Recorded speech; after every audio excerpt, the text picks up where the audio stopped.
Welcome to the 28th General Assembly of the International Federation of Catholic Universities.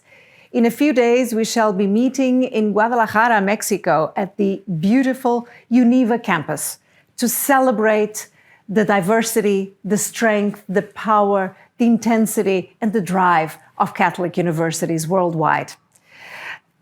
Titled Choreographers of Knowledge, our General Assembly this year will bring together a number of powerful and inspirational speakers and leaders of Catholic universities throughout the globe.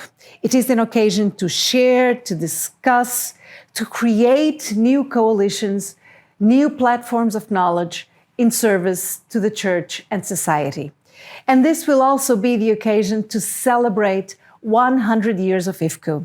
Founded in 1924, we have been steadily bringing together Catholic universities in a spirit of synodality to develop the world, produce leaders, produce and educate generations of young men and women for the common good.